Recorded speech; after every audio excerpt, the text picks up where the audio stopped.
Hey, Mass Machines, it's Henderjb.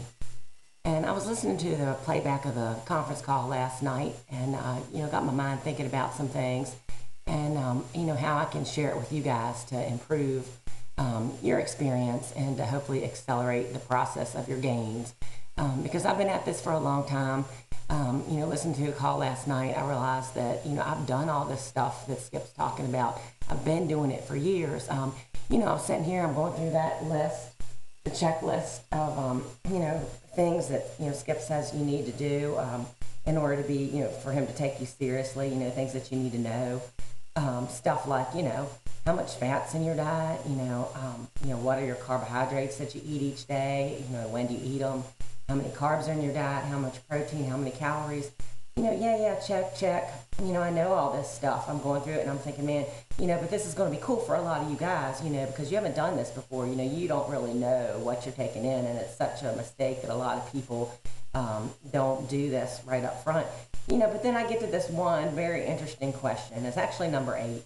And it says, on a scale of 1 to 10, with 10 being outstanding and 1 being terrible, 5 being average, just how consistent are you at following through with this structured eating plan? I got that. All right. Then I look at the next part of that question. How long have you been executing that plan at that level? And do you really think that's long enough to reach your goals? Be honest. And this one, it just says, this is very interesting. How long have I been executing my plan at this level that I'm executing it at now?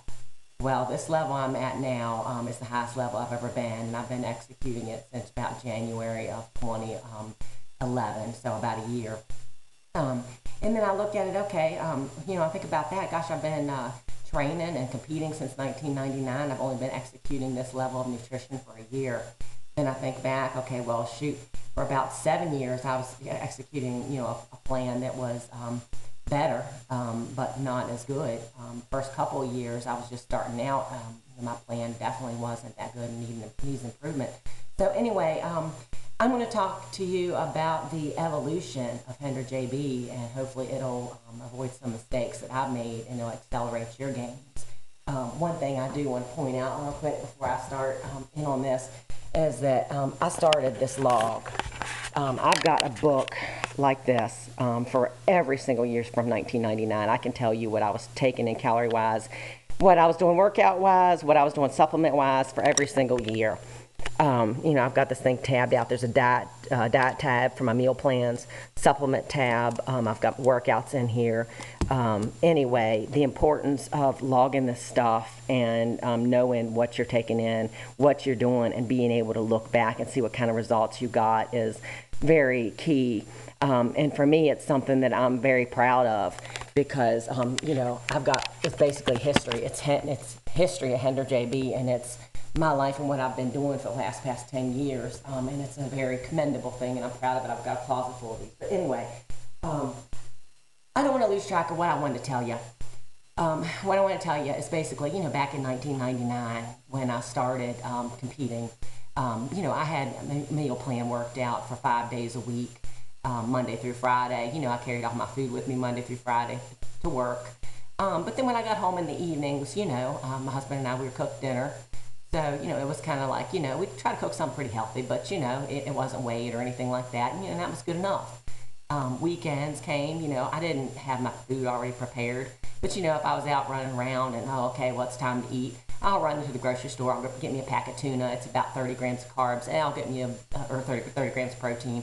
I'll get me a bagel, that'll be about, 50 carbs. That's close enough to what I want. That's the kind of thing I did on weekends. Another thing, on weekends I didn't really have a designated cheat meal or a cheat day because I really wasn't being strict enough through the week. I'd have what I wanted for dinner. It was, like I said, it was pretty clean, but I wasn't really strict enough that I felt like I really was limited and needed a cheat meal. So, if I wanted to go out to eat during the middle of the week, go out to eat on the weekend, whatever, just go. And, I was careful with what I ate, but that's the way I handled it back then. Then, with alcohol, I might have a drink on a weekend, wasn't a big deal. If we go on vacation, it's all inclusive, okay, we're going to have some drinks, whatever. I went along in that route with that level of commitment and everything in my meal plan, except for when competitions rolled around and I got stricter, went on a competition diet where there was no alcohol and everything was weighed 100% and totally strict on my contest diets, but for the off season, it wasn't as strict. Then, I decided, eventually that, okay, I'd gotten good results, but, man, I had done so much and I'd researched and done all this stuff like you guys are getting ready to do of figuring out how many, my macronutrient ratio and what I needed to do was.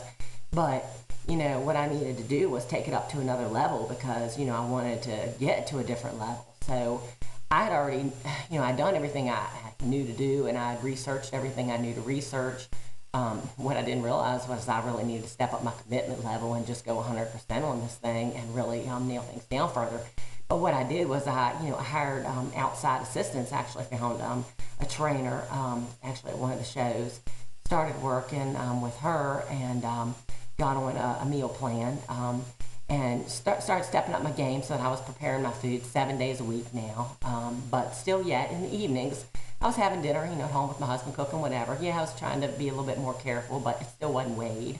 My cheat meals on weekends, maybe sometimes I'd overeat a little bit too much on my, my Saturday cheat meal, and I'd be a little too full. I'd be like, oh, I didn't eat that. But, you go on with it. Still having the drinks on the weekends, go on vacation, we're trying to limit the drinks, because I know it's not that good for me, but, we're still going to have some, so I stepped it up to another level of commitment. And then back in 2010, I won my weight class at the Team Universe, and I said, you know what, this is great, but, I need to step it up to another level. We got to take it up here some more. By this point, I was back to decide I'd go on my own again, and I'd started working out on my own and doing my own training and my own routines and my own diet and meal plan and everything on my own. But I just felt like, again, man, I really need to reach out and try to find some help to take me up higher. So I actually found a great IFBB pro that I'm working with right now. 100% respect for her, 100% admiration. She definitely deserves it, and I know she knows what she's talking about. So when I started working with her, I said, I'm paying good money for this stuff. If she's on me a meal plan, she needs to know I need to follow this meal plan 100%, 7 days a week.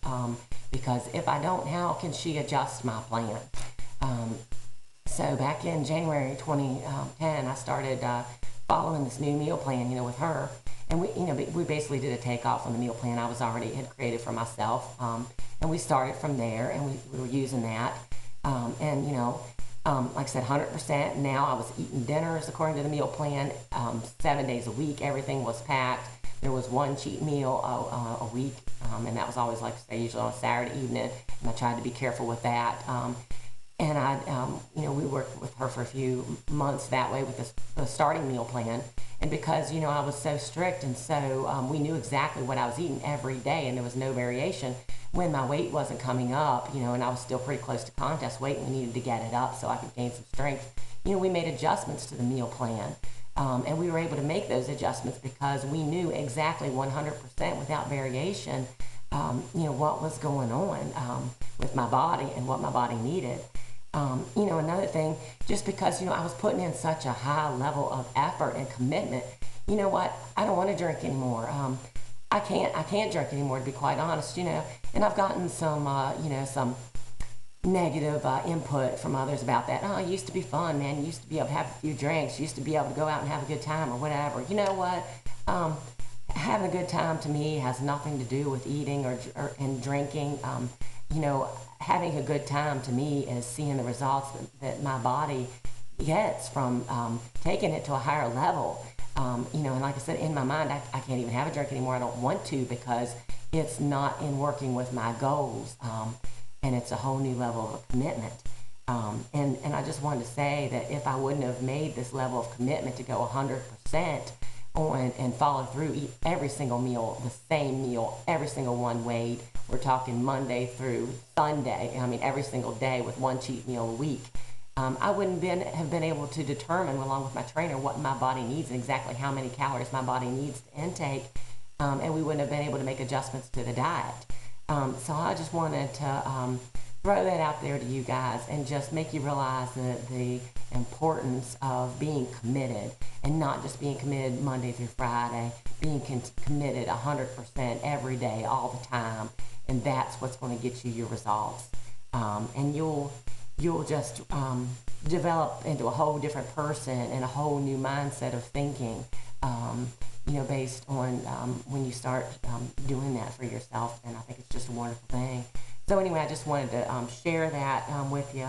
I think I was able to hit everything that I had wanted to talk about with you. The other thing I wanted to say is just that, the reason why I didn't realize that my standards needed to be as high as they needed to be was because the level of the people that I was associating with, they weren't pros. They didn't have this level of commitment. They weren't trying to do what I was trying to do. So, they said, oh, that's good enough. You can have you should be able to eat whatever you want. You work out, you train the way you do. You should be able to eat what you want, enjoy yourself, have a few drinks, whatever. Well, you know what? They didn't have my goals. They weren't aspiring to be what I'm aspiring to be.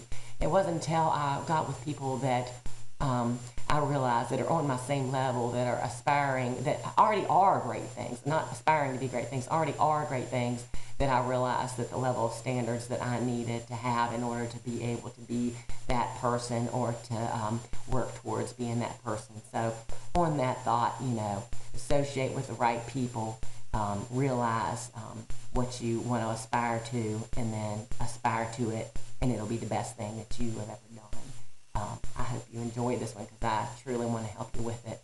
I'm a math machine. You are a math machine. Despite this raspy voice, we are kicking it and we're ready to roll. Train hard and think big.